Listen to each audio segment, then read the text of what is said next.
Buenas noches y bienvenidos, como siempre, al cierre de Wall Street. Hoy, España lleva un día, bueno, de digestión de las elecciones autonómicas y municipales que vivimos en el día de ayer y en la que el partido de gobierno se llevó el bofetón, la verdad, esperado, quizá por todos menos por el propio Ejecutivo, que tan mal se las ha visto que esta mañana se ha dado buena prisa en convocar elecciones generales para el próximo 23 de julio. Lo decía así el presidente del gobierno, Pedro Sánchez. Acabo de mantener un despacho con Su Majestad el Rey, en el que he comunicado al jefe del Estado la decisión de convocar un Consejo de Ministros esta misma tarde para disolver las Cortes y proceder a la convocatoria de las elecciones generales en uso de la prerrogativa que la Constitución atribuye al presidente del Gobierno. La convocatoria formal de las elecciones aparecerá publicada mañana, martes, en el Boletín Oficial del Estado, de forma que los comicios se celebrarán el domingo 23 de julio, de acuerdo con los plazos que establece la ley. Esto lo hace Pedro Sánchez porque es lo que mejor le viene a España. No es porque haya perdido unas elecciones municipales y autonómicas de forma calamitosa y porque vea que si deja mucho tiempo a lo mejor el Partido Socialista no es ni la izquierda en las próximas elecciones generales. Si es que el Partido Socialista, a día de hoy, lo quieren llamar ustedes izquierda, que eso es un asunto que dejo para su propio paladar. Pero, dice Pedro Sánchez, ¿la vamos a convocar cuándo? El 23 de julio. Venga, vamos a ello. ¿Por qué hace esto? Dos razones. La primera, insisto, que a Yolanda Díaz y compañía no les dé mucho tiempo a formar otra base de votantes. Porque ¿para qué? Y porque a ver entonces cómo defendemos esta unidad. Y la segunda, aprovechemos este descontento, digamos, porque ese 23 de julio va a hacer 15 días que habrá formado gobierno el Partido Popular con Vox en muchos lugares. Y probablemente Pedro Sánchez lo que dirá es, el Partido Popular está firmando esos acuerdos con la ultraderecha. Y lo que se viene en España, una vez más, para Pedro Sánchez es la ultraderecha. El problema es que parece Pedro y el lobo. Tantas veces ha dicho que venía la ultraderecha, tantas veces ha intentado tener ese voto, que ahora se hace bastante complejo darle credibilidad a ese mensaje. Porque cuando lo hizo en su momento no formó gobierno con la primera. A la segunda terminó haciendo esto que están viendo, después ha forzado otra serie de matices y ha terminado como ha terminado todo. ¿Por qué el 23 de julio? Para evitar a unos y para intentar aunar al voto hacia el Partido Socialista frente a eso que volverá a decirnos que viene otra vez. Más allá de todo eso, bueno, todos los candidatos que hay aquí y que habrá para esas generales tienen sus pegas, ¿eh? Algunos tienen hasta fotos con, bueno, con narcos en algunos yates, hay de todo. Pero la realidad es que esto es lo que vamos a dirimir y es la clase política que tenemos en España y con eso es con lo que va a haber que lidiar. Pero cuidado, terminando con el asunto de las elecciones, hay un asunto, además luego miraremos con lupa todo esto y preguntaremos también a nuestros analistas por los famosos etarras condenados que tras esa condena por terrorismo se han incorporado a listas electorales de Bildu. Había hasta 7 de ellos con delitos de sangre en esas listas y se pidió que se excluyeran de las listas. Lo que se consiguió fue la palabra de que estas personas no recibirían su escaño. Es decir, renunciarían a él porque las listas estaban ya presentadas. 2 de esos 7 tendrían cargo. Ahora hay que ver si van a renunciar a ello. Este es el momento oportuno. Vamos a ver si Bildu en este sentido cumple. Y saltando de aquí a la clave internacional, que es como está leyendo el mundo las elecciones en España, es decir, ¿cómo ven desde fuera lo que está ocurriendo aquí? Pues lo ven con cierta preocupación, sobre todo por la fecha en la que se van a convocar elecciones generales. Hay que tener en cuenta que el día 1 de julio, España iba a ser quien se dedicara a presidir la Unión Europea, en esa presidencia de turno. Y durante los siguientes 6 meses había que tomar decisiones muy importantes. Que si las relaciones con China, tal y como estaban pensadas, ya no van a ser las mismas. Que si las sanciones con Rusia van a ser, no, cómo se va a tratar esto, cómo se está tratando el asunto de la guerra de Ucrania. Y más importante que todo esto, Europa está planeando una reforma de todas sus reglas fiscales. Y esto no se puede llevar a cabo si el presidente de turno de esa Unión Europea no puede asumir sus funciones reales porque está en periodo electoral. Si a eso le suman que el gobierno no se formará en 10 días, vamos a estar casi 2 meses mínimo con una presidencia de turno de la Unión Europea que tarda mucho en llegar y que solo te da 6 meses, ¿eh? Pues 2 de ellos seguro los vamos a pasar mirando al tendido. Y esto preocupa, y mucho en Europa, que acabará tomando, imagino, las decisiones igualmente Digo imagino porque vete a saber, pero sería lo lógico, que al final decidiesen igualmente más allá de que el presidente pudiese o no estar y participar de todas esas decisiones. ¿Qué es más importante, dirán ustedes, para el gobierno de España? ¿La asunción de las responsabilidades o lo que las elecciones te puedan dejar? Pues parece que lo que las elecciones te puedan dejar, claramente. Si no, ¿para qué las convocas ahí? Pero es que a todo esto hay que ir más lejos, hay que ir un poquito más allá, y es que Pedro Sánchez está negociando ya cuál es su futuro en Europa, si puede ser o no, si puede tener algún tipo de presidencia, se lleva bien también con Ursula von der Leyen y sobre todo mira mucho a la vacante que dejará Stoltenberg en la OTAN y que le gusta.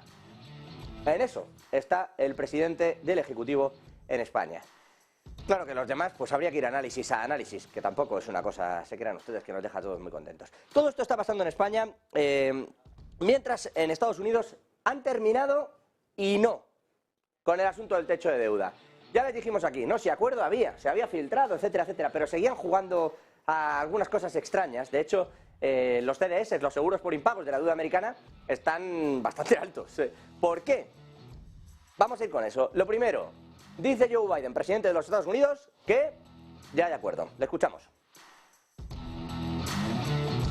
We've got good news. We've got just spoke with Speaker McCarthy, and we've reached a bipartisan budget agreement that we're ready to move to the full Congress. And I think it's a really important step forward, and it takes the threat of catastrophic default off the table, protects our hard-earned and historic economic recovery, and the agreement also represents a compromise, which means no one got everything they want. But that's the responsibility of governing. And this is a deal that's good news. Bueno, habla de la responsabilidad de gobernar en Joe Biden, que dejó 100 días de espacio para no hacer nada y que en los últimos 20 se ha tenido que pegar un atracón a negociar, no él, sino el resto de su equipo, con Kevin McCarthy y compañía, los republicanos, para sacar adelante el techo de deuda. ¿Al final en qué ha quedado? Pues como les veníamos contando, en tierra de nadie. Ni se va a reducir tanto el techo de deuda, ni se va a perseguir, que esto es lo curioso, porque los republicanos, para ellos era una línea roja, pero no se van a buscar, ¿qué no habrá pasado ahí? Para que ni siquiera se vayan a buscar los fondos COVID que no están justificados y que el gobierno les dio a las empresas americanas. Bueno, pues eso se va a dejar ahí, en el aire, en un limbo. Si se busca o no dependerá del propio Ejecutivo. Sí se van a endurecer las reglas por las que se reciben determinados subsidios por desempleo, es decir, exigirá una serie de búsquedas por empleo, y además se va a permitir que el Medicare extienda gran parte de sus facturas. Todo esto sin que haya una gran elevación, por ejemplo, en el presupuesto armamentístico, que es lo que pedían los republicanos si aceptaban cierta parte del techo de deuda. Al final, ni para ti ni para mí, y se prolongará el techo de deuda. Todo esto, insisto, ¿y por qué los TDS están disparados? Porque aún así el acuerdo no está refrendado. Ahora tiene que pasar otra vez por el Congreso y por el Senado. Bueno, por la Cámara de Representantes y por el Senado. Y aquí hay un problema, y es que la gente no está tan contenta como parece. Entre otros ha salido Graham, desde los republicanos, a decir que este acuerdo a quien beneficia es a China, que va a conseguir tener una armada mejor que la de Estados Unidos porque gasta en esto más dinero y que además se va a hacer con más deuda americana, que es lo que no pretendíamos colocar. En esto está, insisto, el personal en estos momentos. Pero es que el acuerdo de verdad, decíamos, suele ser un acuerdo bueno, decía aquel, cuando no gusta a nadie. Bueno, sí, pero te lo tienen que aprobar. O sea, algo deberías de mirar. Ahora tocará convencerles con dádivas a sus respectivos condados, estados o representaciones. En eso está la economía y la política estadounidense, mientras el resto pues seguimos mirando donde siempre. ¿Dónde? Pues a esa guerra entre Rusia y Ucrania, en territorio ucraniano, donde hoy, ha dicho Josep Borrell, vamos a ver cazas F-16 sí o sí. Dice el alto representante de política exterior, que más que un diplomático en este momento parece un niño echando maderos a una hoguera, que no hay todavía, ha dicho textualmente sobre los F-16, no los hemos dado pero los daremos. Ya ni siquiera pone que uno podía entender que hay que responder a un cierto belicismo desde el otro lado, ¿no? Pero uno lo entiende más fácil si dicen, mira, no hemos dado los cazas F-16 porque la guerra, hasta que no escale en este punto, lo que sí estaremos es preparados. Ese tipo de diplomacia se puede entender. Pero decir, no los hemos dado, pero los vamos a dar, es como decir, oye, el siguiente que se prepare para elevarlo más, porque yo ya voy a subir hasta ahí. Así que se van a dar, insisto, aviones. De momento no los hemos dado, dice textualmente, pero los daremos. Borrell, por cierto, dice que desde el inicio de la invasión se barajó una oferta militar, me refiero de personal humano, de soldados, de enviar hasta 50.000. En principio se hablaba de los cascos azules, pero Ucrania pedía que no fueran solo fuerzas de paz. por eso no termino de haber ciertos envíos. Y a todo esto, y todavía en ese contexto, Polonia ha prohibido el movimiento de camiones entre Rusia y Bielorrusia. Desde el próximo 1 de junio, es decir, esta misma semana, van a prohibir ese movimiento de camiones desde la Federación Rusa y Bielorrusia a través de su frontera. Esto, por un lado. Por el otro hay que tener en cuenta que ya no pasa grano de Ucrania y que el acuerdo del grano, ha dicho hoy Rusia, está muerto. No ha habido acuerdo para que ellos puedan entrar en el sistema de pagos SWIFT, para que los bancos rusos vuelvan a ese sistema de pagos, y por lo tanto, como se quedan fuera de una buena parte de las transacciones comerciales internacionales, al quedarse fuera del sistema de pagos, que no están dispuestos a torcer su brazo y que por allí salgan, barcos cargados de grano de Ucrania que le repercutan en dinero a Ucrania y que eso le haga frente luego en la guerra. Así que eso va a seguir pasando. Todo eso, insisto, en una región donde todos los días, pues ponemos el foco, por desgracia, en realidad, y nos encantaría no ponerlo. Dicho todo esto, y volviendo a lo económico, nos vamos a ir hasta Panamá. El canal de Panamá está casi seco. Y dirán ustedes, bueno, ¿y qué? Pues esto viene al calor de la sequía, más allá de que hoy en Madrid estamos a punto de salir en canoa de los edificios. La realidad es que hay una sequía fuerte, lo está notando el canal de Panamá, y creo de hecho que podemos ver un gráfico, aquí lo tienen, que me voy a poner de este lado para que lo vean ustedes bien.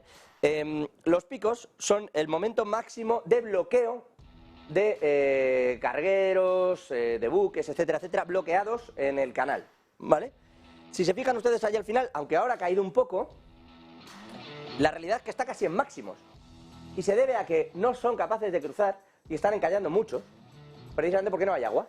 Parece una tontería, pero esto de la sequía y de que no haya agua, pues va a terminar al final repercutiendo, insisto, en el comercio mundial. ¿De qué manera? De esto tiene toditos los detalles Raquel Rero, que está ya por aquí. Raquel, muy buenas noches, cuéntanos.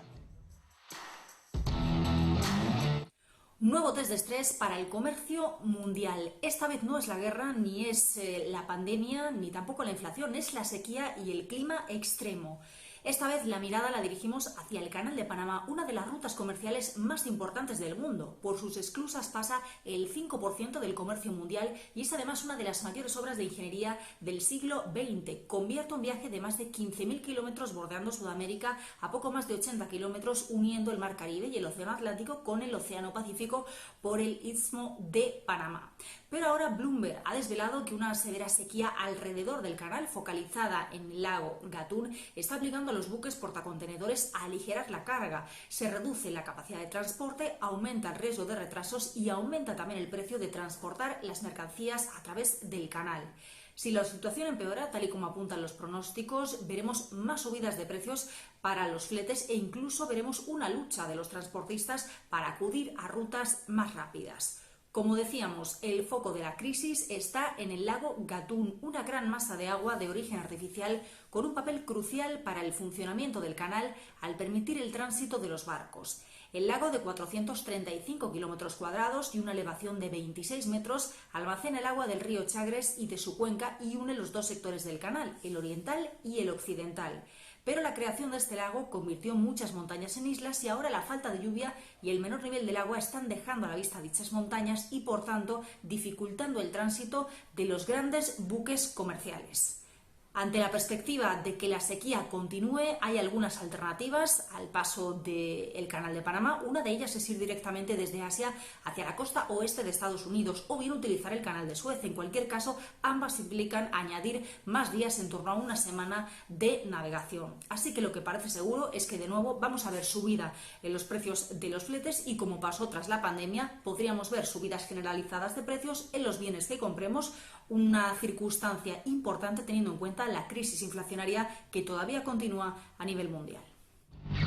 Gracias, Raquel. Todavía, ya que estamos mirando a esa zona del mapa, nos vamos a ir hasta Chile, donde continúan los problemas de inflación.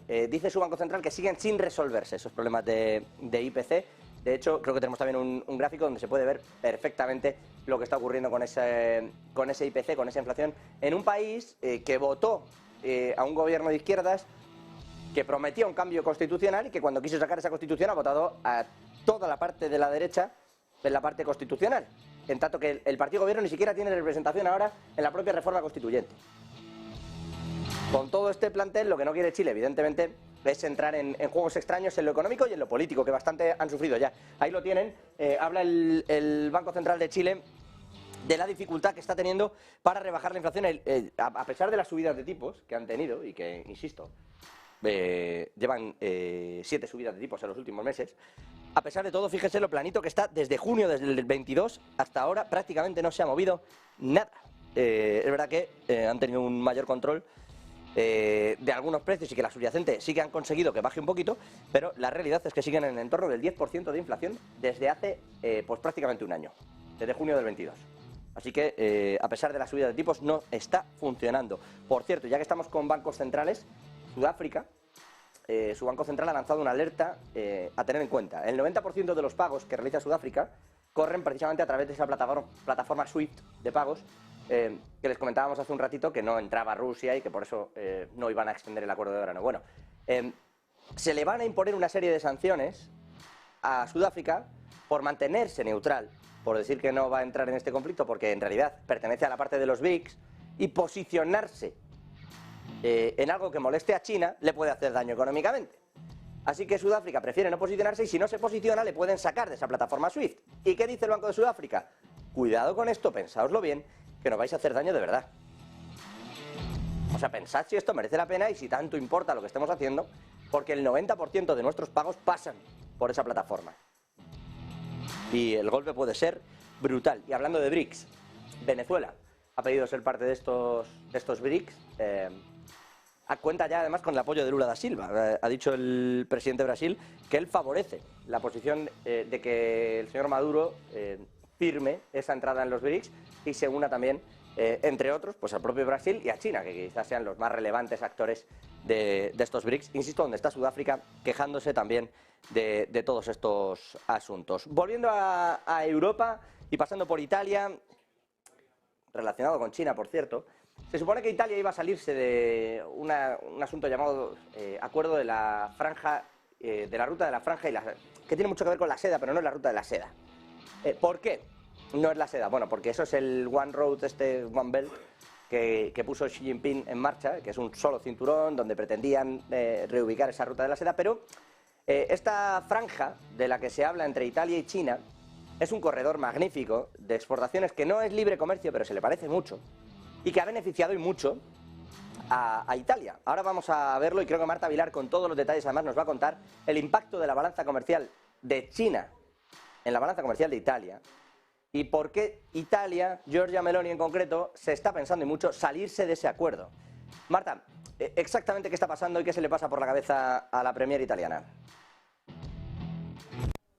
Sí, muy buenas noches. Hoy Italia y China vuelven a ser protagonistas porque Giorgia Meloni, la primera ministra italiana, ha venido a decir que tiene bastantes dudas sobre el hecho de si debería retirar a Italia de esa iniciativa de la Franja y la Ruta de China. Es decir, una iniciativa básicamente con la que Italia preveía que podía impulsar esa relación comercial con China. Una relación comercial, por cierto, que bueno, es verdad que últimamente tampoco está beneficiando demasiado a Italia. Precisamente en el día de hoy hemos conocido datos de la balanza comercial extracomunitaria en Italia y hemos conocido que el déficit con China se ha ampliado todavía más y que, por cierto, pues casi se ha duplicado respecto al del mes anterior, que estaba, pues bueno, en torno a los 1.500 millones más o menos y ahora está en los 2.700 millones de euros ese déficit de Italia con China. Entre todo esto, claro, las dudas que tiene Giorgia Meloni, la primera ministra italiana, sobre la iniciativa de la Franja y la Ruta de China, una iniciativa que llevó a cabo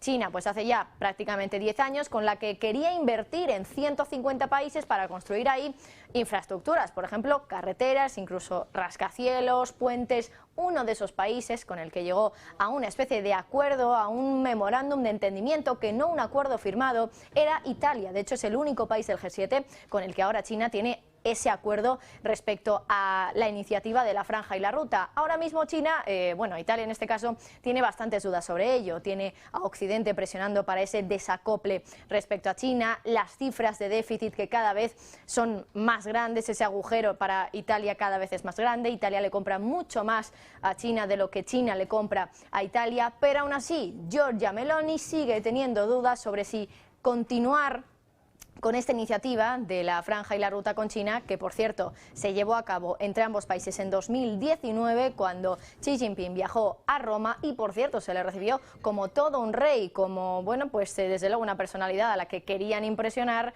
incluso pues por ejemplo haciendo un concierto en el Palacio Presidencial de Roma de pues uno de los tenores más famosos de Italia. Veremos en qué queda todo esto, pero Meloni de momento tiene muchas dudas y habría que ver por qué después de esas cifras que claramente son negativas para Italia y también después de esa presión de Occidente para que todos los países occidentales se desacoplen de China. Gracias, Marta. Por cierto, respecto a ese gráfico, aquí se puede ver, creo que nuestros compañeros se lo pueden poner también en pantalla completa para que ustedes lo vean claro, ahí lo tienen. Aquí se ve, entre otras muchas cosas, la dependencia de China, que es la que tienen marcado en amarillo, y cómo la caída le termina quitando casi 7.000 millones de euros.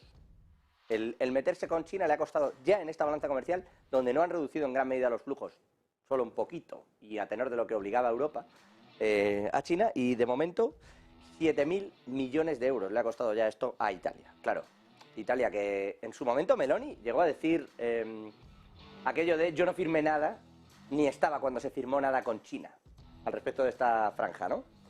Y ahora se está arrepintiendo, claro. Lo malo es saber cómo le explica ahora a Europa que quiere seguir relacionándose con China. Me imagino que vía subvenciones, que como está resolviendo Europa últimamente todo cuando alguien tiene un problema. En vez de sentar a todo el mundo y negociarlo, lo que hace Europa es, bueno, pues arreglemos este problema con una subvención. Y el que se queda fastidiado porque le hemos dado la subvención a un tercero, pues se lleva otra subvención. Así es como estamos engrosando de momento la lista en Europa. Por cierto, que claro, de todo esto luego sale alguno que no sale sin mácula, vamos a dejarlo ahí. En Polonia, que era un país donde Europa tenía dudas de su sistema judicial antes de que llegara la guerra de Ucrania, y ahora son el adalid de la democracia y la libertad, en Polonia van a investigar a Donald Tusk. El presidente Duda ha abierto ya un panel a los que les ha dado vía libre para investigar al que fuera el presidente del Consejo Europeo y que ahora es el líder de la oposición. Lo digo por si quieren tener todas las piezas del puzzle. ¿Qué va a pasar ahí? Javier Luengo, muy buenas noches.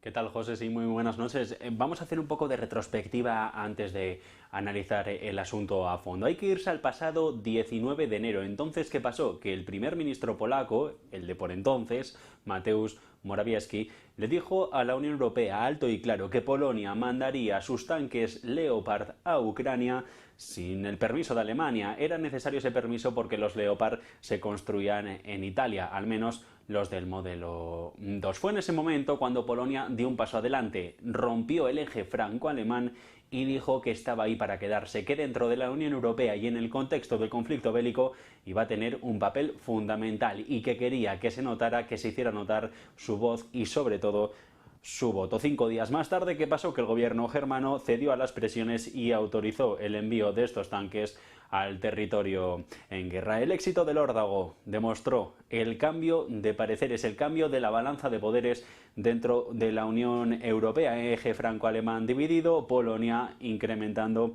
sus posiciones. Su respaldo a Ucrania con la guerra ha permitido limar las asperezas que tenía con Bruselas y reforzar su alianza sobre todo con Estados Unidos en el marco de la OTAN. Pero los polacos quieren ir más allá. Lo que quieren ser, en lo que quieren convertirse es en una potencia militar europea de primer orden, aprovechando estar dentro geográficamente del seno de la Unión Europea y ahora a las puertas de Rusia. Quieren consolidarse como el nuevo poder del continente. De esta manera, y aprovechando que al menos por la justicia, que era el asunto que preocupaba en Bruselas de Europa, de Polonia, de hecho llegaron a cancelarse los envíos de algunos fondos europeos, aprovechando esta situación y que Bruselas mira para otro lado en la justicia, Andrzej Duda, el nuevo primer ministro, ha dado un paso adelante. En otros tiempos, lo que se tomaba como una ofensiva totalitaria, hoy no es más que un movimiento consentido. En este momento, creando una comisión de investigación sobre la influencia de Rusia en ejecutivos anteriores, polacos, que ojo, no el suyo en ningún momento, una crítica velada, un paso adelante velado en contra de su predecesor Donald Tusk. Después de haber sido aprobada por el Parlamento, rechazada por el Senado, dependía de la decisión presidencial para entrar en vigor o no, y Duda ha anunciado este lunes en el Palacio Presidencial que sí, que iban adelante y que el pueblo polaco tenía que saber cómo actuaron sus anteriores gobiernos a favor de las presiones que venían desde Moscú. La comisión de investigación en ejecutivos anteriores lo que va a tener en cuenta son varios informes. Van a tener acceso a secretos oficiales y van a ser capaces de vetar decisiones y sobre todo de poner en marcha sanciones contra propios políticos polacos. El primer informe, que se espera para el 17 de septiembre, en plena campaña electoral, en el que la oposición, ojo, considera que se trata de un proyecto anticonstitucional, se le ha conocido como el Lex Tusk. Está expresamente presentada para desacreditar al líder opositor y del centrista Plataforma Cívica, Donald Tusk, al que el PiS, el partido de Duda, acusa de haberse mostrado demasiado blando con Rusia cuando fue primer ministro entre 2007 y 2014. Tusk estuvo de acuerdo con contratos de compras de gas, varios con Rusia, y podría ser juzgado ahora por ello. En septiembre del 22, el viceministro de Agricultura aseguró que el objetivo de esta comisión sería llevar al prorruso Tusk a la cárcel, ante un tribunal y meterlo directamente entre rejas. Bueno, pues todo esto en clave política. Vamos a terminar con dos noticias económicas. Javier del Valle, veníamos contándolo desde hace tiempo. Ojito que el paradigma de la crisis inmobiliaria es Suecia y que se les está viniendo una encima importante. Pero ya lo de hoy, ya no sé si llamarlo crisis o están algunos de estos famosos especuladores inmobiliarios pidiendo solidaridad para subirte el alquiler. Bueno, a ver, ¿cómo hemos llegado a esto? ¿Qué es lo que está pasando realmente, Javi? Efectivamente, José, poco a poco se va palpando más esa crisis inmobiliaria en Suecia y cada vez son más las señales, sobre todo si miramos a las compañías, a las grandes inmobiliarias. Hablamos del caso de SBB, por supuesto no voy a pronunciar el nombre porque para mí sería muy difícil hacerlo. Es una compañía inmobiliaria de unos 13.000 millones de dólares, una cartera de 13.000 millones de dólares que ha conseguido generar en tan solo 7 años, en viviendas sociales y propiedades municipales por todo el país. Claro está que en los últimos 7 años también se ha apalancado mucho de deuda, un entorno de tipos bajos le ha favorecido. Ahora bien, cuando usas mucho la deuda y de repente los intereses empiezan a incrementar, pues todo te viene encima y tus costes de financiación se empiezan a disparar. Eso es lo que le ocurrió a SBB, que de hecho se enfrenta ya a 8.000 millones de deuda dentro de la compañía, que cada vez va a unos tipos de interés más altos. Y por supuesto ya vimos hace unos cuantos meses que contábamos que esta compañía, que es una de las inmobiliarias más grandes del país, estaba sufriendo una recalificación de su deuda a la baja. Esto lo hacía S&P Global y Fitch Ratings, agencias de calificación, que rebajaban la calificación de la deuda de la compañía, y esto está haciendo que SBB no pueda seguir financiándose en el mercado.